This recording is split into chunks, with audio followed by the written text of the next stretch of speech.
Our study so far has been with numbers and shapes. अब तक हम maths में सिर्फ numbers and shapes करते आए हैं. We have learned numbers, operations on numbers and properties of numbers. We applied our knowledge of numbers to various problems in our life. The branch of mathematics in which we studied numbers is arithmetic. वो branch of mathematics जिसमें तुम numbers समझते हो और numbers से काम करते हो उसे हम अरिथमेटिक कहते हैं. अरिथमेटिक क्या कहते हैं? We have also the branch of mathematics in which we studied numbers is called arithmetic. We have also learned about figures in 2 and 3 dimensions and their properties. We have also learned about figures in 2 and 3 dimensions. 2D and 3D shapes करे थे ना? हाँ? And their properties of triangle, rectangle, quadrilateral, rhombus करा तो है 2D and 3D shapes. The branch of mathematics in which we studied shapes is called geometry. So in which, what is arithmetic? In which we studied numbers, in which we studied shapes is called geometry. Now we begin the study of another branch of mathematics that is called algebra. That is called algebra. The main feature of this new branch which we are going to study is the use of letters. Use of letters will allow us to write rules and formulas in a general way. So now we are going to write letters. What are we going to write? Letters. So why we write letters? Because they help us to write rules and formulas. By using letters we can talk about any number and not just a particular number. Secondly, letters may stand for unknown quantities. अगर मुझे नहीं पता कि ये कितना kilo है तो the letter can stand for any unknown quantity. By learning methods of determining unknowns, we develop powerful tools for solving puzzles and many problems from the daily lives. Unknown, अगर हमें एग्जैक्ट वैल्यू किसी की नहीं पता तो इससे हमारी बड़ी हेल्प होती है कि हम पजल्स इस तरीके से सॉल्व कर सकते. Thirdly, since letters stand for numbers, operations can be performed on them as on. अब जो letters है वो भी कोई ना कोई नंबर ही है, वो भी कोई ना कोई, so operations हम कुछ भी वर्क कर सकते हैं. This leads to the study of algebraic expressions and their properties. You will find algebraic interesting and useful. It is very useful in solving problems. Let us begin our study with simple examples. Matchstick patterns, very important. Amina and Sarita are making patterns with matchstick. They decide to make simple patterns of the letters of the English alphabet. Amina takes 2 matchsticks and forms the letter L. One matchstick वो सीधी रखती है ऐसे और one वो ऐसे. तो she makes the letter L with how many matchsticks? 2 matchsticks. Look here. Concentrate over here. 2 matchsticks. Focus here. ठीक है?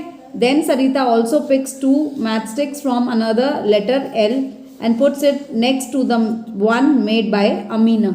Amina के पास वाले पर L बनाकर रख देती है. Then Amina adds one more L and this goes on as shown by the dots in the figure. Dot dot dot ऐसे वो बनाते ही रहते हैं. Their friend Appu comes in. He looks at the pattern. Appu always asks questions. He asks the girls, how many matchsticks will be required to make 7 L's? How many matchsticks will be required to make 7 L? एक L में कितनी लगी थी? 2. एक L बनाने में कितनी matchstick लगी थी? 2. एक L बनाने में कितनी मैचस्टिक लगी थी? 2. तो फॉर्मूला क्या होगा? 2 मल्टीप्लाई बाय n. n का मतलब क्या है? n का मतलब जितने L तुम बनाओगे, अगर 7 L बनाओगे तो 2 इंटू 7 14 मैचस्टिक्स चाहिए. अगर 20 L बनाओगे तो 2 इंटू 20. अगर 2 L बनाओगे तो 2 इंटू 2. अगर 5 L बनाओगे तो 2 इंटू 5. तो n is the number. n is the number. So इस तरीके उसने कहा कि अगर आप एक L बनाओगे तो 2, 2L बनाओगे तो 4, 3L बनाओगे तो 6. तो ऐसे चलता जाएगा. Appu gets the answer to this question from the table. 7 L's require 14 matchsticks. 7 L's require 14 matchsticks. While writing the table, Amina realized that the number of matchsticks required is twice the number of L's formed. The number of matchsticks required is कितनी matchsticks होती हैं? Twice the L formed. जितना L है उससे double matchstick लग रही है कि नहीं लग रही? क्या? फॉर कन्वीनियंस मतलब आसानी के लिए let us right the number n for the number of else. n हमेशा नंबर ऑफ एल्स रहेंगे। क्या रहेंगे? कि आपको कितने एल बनाने हैं, नंबर रहेगा। क्या रहेगा? और क्या बनाएगा?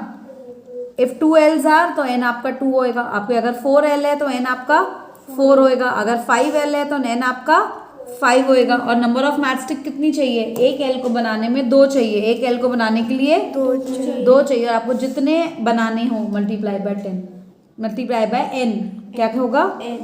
n। समझ आ गई? सो अगर आपको एक ही एल बनाना है तो 2 मल्टीप्लाई बाय 1, 2 बनाने हैं तो 2 मल्टीप्लाई बाय 2, क्योंकि एक एल बनाने में तो 2 लगता है। जो n है, जो n है, that is the number of L जो तुम्हें बनाने। Clear? So this rule is very very powerful. Okay, now the idea of a variable. In the above example we found a rule to give the number of matchsticks required to make a pattern of L's. The rule was number of matchsticks required is 2n. Here n is the number of L's in the pattern. n is the number of L's, 2n। कितने L आपको बनाने हैं? हुआ ना, वही चीज बार बार बोल रहा है। क्या बोल रहा है? वही चीज बार बार। और कुछ नया नहीं है। अब यहाँ पे देखो इन्होंने कौन सा लेटर बनाया है? C बनाया है। कितनी मैचस्टिक यूज करी है? 1 2 3। तो फॉर्मूला क्या होगा? 3n। फॉर्मूला क्या होगा? 3n। n यहाँ पर क्या है? जितने C बनाना चाहो। n यहाँ पर क्या है? जितने C बनाना चाहो। एक C बनाने में कितने लगते हैं? 3। फिंगर कहाँ है? एक C बनाने में कितने लगते हैं? 3। अगर मुझे 5 बनाने होंगे तो 3 into 5।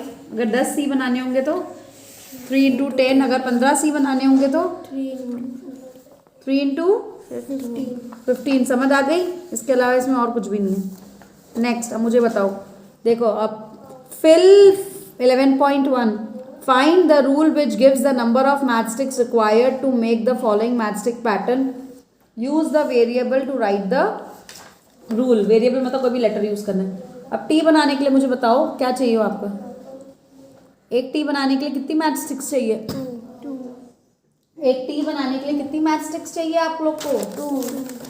हाँ, मैम कह रही है पैटर्न ऑफ लेटर टी 11.1 का फर्स्ट का ए का सम है। क्या है? फर्स्ट का A का sum. A pattern of letter T क्या बोल रही है? Pattern of letter T। तो आपका रूल होगा 2 multiply by n। Why 2 multiply by n? इसका मतलब क्योंकि एक टी बनाने में 2 मैचस्टिक्स लगती है। एक टी बनाने में 2 मैचस्टिक्स लगती है। और n हो गई नंबर ऑफ मैचस्टिक्स। अगर मानो मेरे को n मतलब एक ही टी बनाना है, एक ही T बनाना तो 2n का मतलब क्या हुआ? 2 into 1 दैट इज 2। अगर मुझे 2 टी बनाने हैं तो n equals to 2। n is the number of Ts आपको जो बनाने हैं। Number of T। Number of 2 बनाने हैं तो 2n तो रूल है, क्योंकि एक में 2 लगेगा तो 2 into 2 इक्वल्स टू 4। ऐसे आप मैम को करके दिखाओगे। अगर n 3 है, अगर n 4 है, अगर n 5 है तो 2n तो रूल ही होगा। 2n तो 2 into 3, 2 into 4, 2 into 5, 2 into b। Pattern z का रूल क्या होगा? z का रूल क्या होगा? आठ बता यही हो दोनों आज। z का रूल क्या होगा? z को बनाने में कितनी मैचस्टिक्स लगेंगी? 3। एक 1 2 और 3। तो रूल हो जाएगा 3n। क्या हो जाएगा? 3 है। अगर n होगा 1 तो कितनी मैचस्टिक्स चाहिए होगी? 3 into 1 दैट इज 3। अगर n होगा 2 तो कितनी चाहिए होगी? 3 into 2। n का मतलब क्या है? Number of matchsticks. n का मतलब क्या है? Number of matchsticks to make the letter z। No, number of matchsticks नहीं, number of z you want to make. Wrong. ये 3 तो आ गया ना। z बनाने के लिए 3 चाहिए ना हमें। z बनाने के लिए हमें कितनी चाहिए? 3। z बनाने के लिए हमें कितनी मैचस्टिक्स चाहिए? 3। तो एक z तो 3 से बन जाएगा। और जितने z बनाने हैं, n मतलब कितने z बनाने हैं? n मतलब कितने Z 5 बनाने हैं। तो कितना होगा? 3 into 5, 3 into 5। एक z बनाने के लिए 3 चाहिए। अब कितने z बनाने हैं? 3 z बनाने हैं। तो 3 into n मतलब 3 into 3। समझ आई?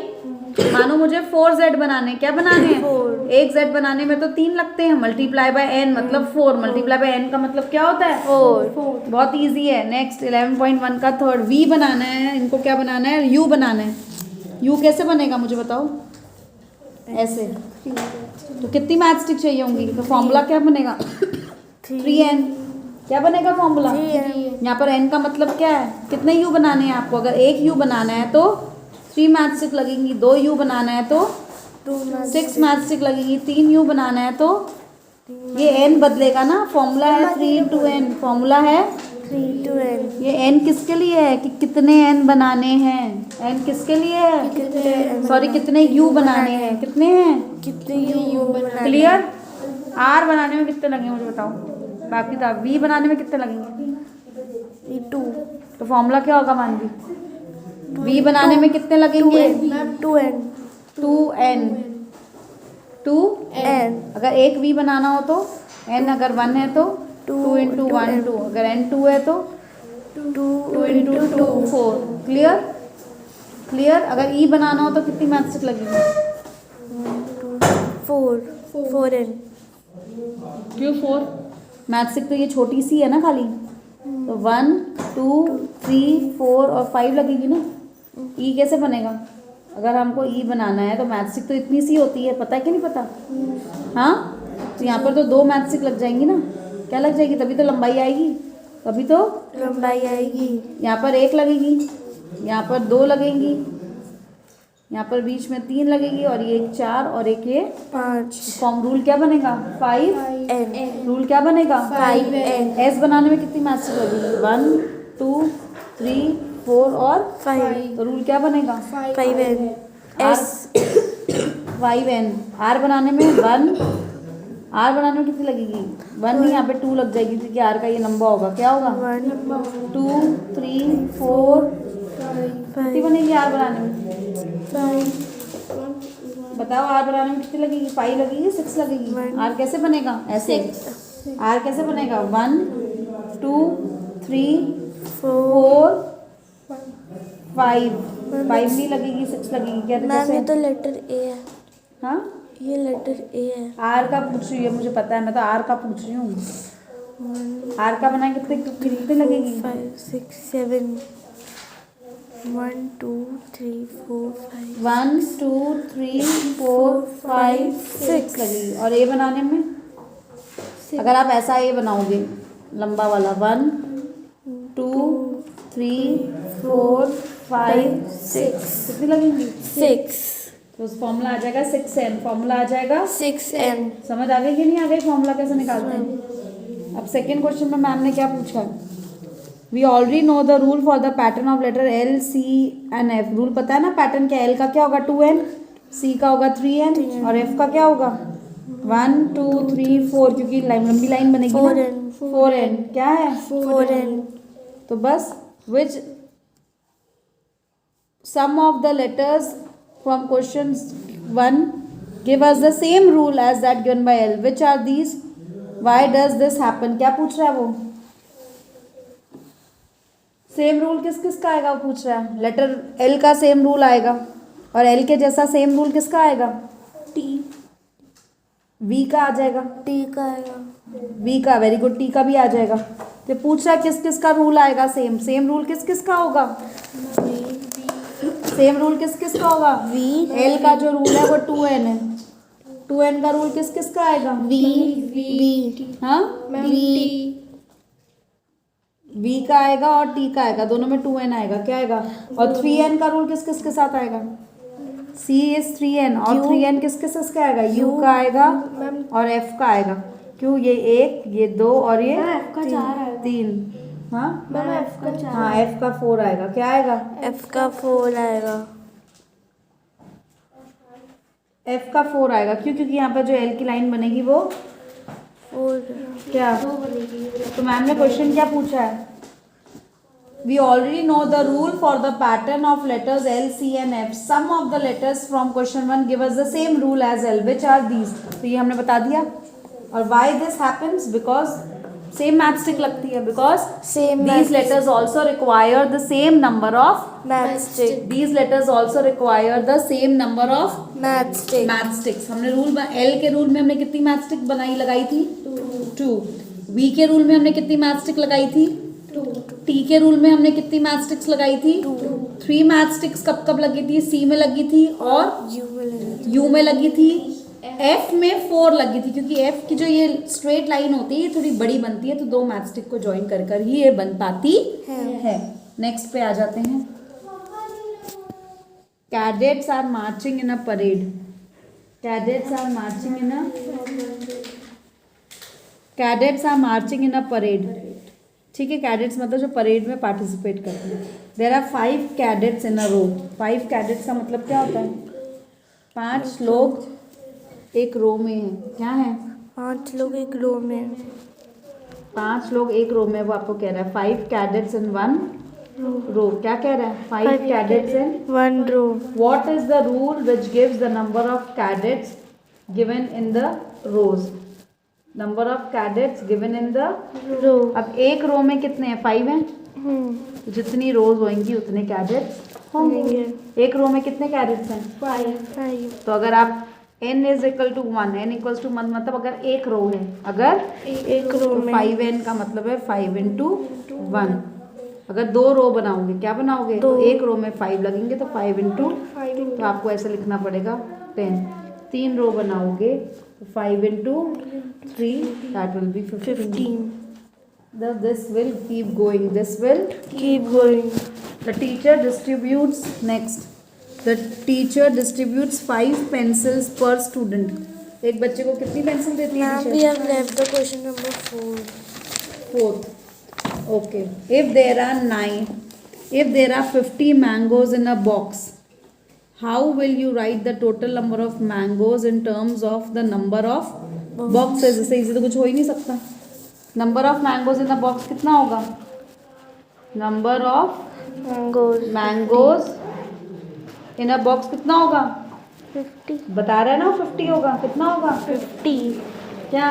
50. अगर तो रूल क्या होगा? 50n होगा ना, या 50b भी लग सकते हो, कन्फ्यूज मतलब 50b मतलब अगर एक b मतलब अगर एक बॉक्स है तो 50 इंटू 1। 2 बॉक्सेस हैं तो एक बॉक्स में तो 50 डलेगी, तो तुमको कितने मैंगोज चाहिए होंगे? 100। 3 बॉक्स बनाओगे तो कितने चाहिए होंगे? 150. तो 50 इंटू वो भी कर सकते हो। आ रही हूँ मैं दोनों। Next, clear? So the total number of mangoes will be 50b। क्या होगा? 50 multiply by the number of boxes. 50 multiplied by the number of Boxes. Now the teacher distributes 5 pencils per student. This is very easy, so it will be 5p, मतलब per student 5 है, और pencils. या 5s भी लिख सकते हो। 5 multiply by the number of students, क्या लिख सकते हो? 5 multiply. या 5n लिख दो या 5s लिख दो, तुम्हारी मर्जी, all are the same. 5p लिख दो, क्या लिख दो? अगर एक बच्चे को वो 5 देती है तो अगर 2 बच्चे हैं तो कितनी जाएंगी पेंसिल्स? 5 इंटू 2। तो फॉर्मूला क्या बनेगा? 5n 5s या 5p, क्या बनेगा? 5. आपको करके दिखाना पड़ेगा, 1 2 3 करके दिखाना पड़ेगा। क्या करके दिखाना पड़ेगा? 1 2 3. Now a bird flies 1 kilometre in 1 minute. 1 kilometre in 1 minute. Can you express the distance covered by the bird in time in minutes? Ma'am क्या कह रही है? 6 वाला बता रही है। The bird flies 1 kilometre in 1 minute. Can you express the distance covered by the bird in terms of its flying time in minutes? Minutes में बताना है। तो 1 मिनट में वो कितना फ्लाई करती है? 1 किलोमीटर। 1n हो जाएगा, या 1m ले लो। क्या ले लो? 1m का मतलब क्या? जितने मिनट्स फ्लाई करेगी उतने किलोमीटर तो चलेगी, क्योंकि एक मिनट में तो वो 1 किलोमीटर करती है। क्या करती है? फॉर्मूला क्या बनेगा? 1m। अगर वो 2 मिनट्स फ्लाई करती है तो कितने किलोमीटर करेगी? 1 इंटू 2। अगर वो 3 मिनट्स फ्लाई करती है तो कितना करेगी? 1 इंटू 3 3 किलोमीटर करेगी। कितना करेगी? 3 किलोमीटर। क्योंकि वो 1 मिनट में 1 किलोमीटर कर रही है। 1 मिनट में 1 किलोमीटर कर अगर वो 4 करेगी तो कितना होएगा? 1 इंटू 4 इक्वल्स टू 4। समझ आ गई? इतना ईजी है। Radha is drawing a dot rangoli pattern of lines. Dot dot बना के वो रंगोली बना रही है with chalk powder. She has 9 dots in a row. Very easy. कितने रोज हैं? 9 डॉट्स इन 1 रो। 9 डॉट्स इन 1 रो। फिर मैम क्या पूछ रही है? How many dots will her rangoli have for R rows? Rows पता नहीं है तो 9r हो जाएगा। क्या हो जाएगा? 9r। क्योंकि एक रो में 9 है, अगर वो 2 रो बनाएगी तो कितने होंगे? 9 इंटू 2। अगर वो R2 है तो 9 into 2 equals to 18। If r is 3 तो 9 into 3 is 27. If r is 4 then 9 into 4 equals to 36. लेकिन उसने अगर मैम कह रही मुझे आंसर बताओ अगर 8 रोज हैं तो क्या आंसर होगा तो 9 into 8 72 और अगर 10 रोज है तो भी बताओ तो 9 into 10 90. को 90 डॉट्स बनाने पड़ेंगे कितने बनाने पड़ेंगे 90 dots. क्लियर इजी फॉर्मूला निकालना है 8 लीला इज राधाज यंगर सिस्टर ठीक है लीला कौन है राधा की यंगर सिस्टर है कौन है राधा की मतलब लीला छोटी है लीला राधा की यंगर सिस्टर मतलब राधा से छोटी यंगर क्या होता है राधा से छोटी. यंगर क्या होता है राधा से Leela is 4 years younger than Radha अगर राधा x है अगर राधा X है तो लीला छोटी है उससे यंगर है हमें पता है वो कह रही है कि Leela is younger than Radha Leela is younger than कौन राधा. यंगर हुई कौन छोटी हुई लीला या राधा कह रही है ना वो लीला इज यंगर तो यंगर छोटा होता है क्लियर तो बोल रही है अब वो कह रही है कि Leela is how many times younger 4 years younger मानो इसकी एज x है जो भी x है तो 4 years छोटी है तो 4 का मतलब क्या होगा x माइनस 4 क्या होगा x minus 4 क्या होगा x minus 4 होगा कि नहीं होगा तो फॉर्मूला क्या बनेगा x माइनस 4. बस तो आप इसको कैसे लिखोगे आप फॉर्मूला कैसे बनाओगे कैसे लिखोगे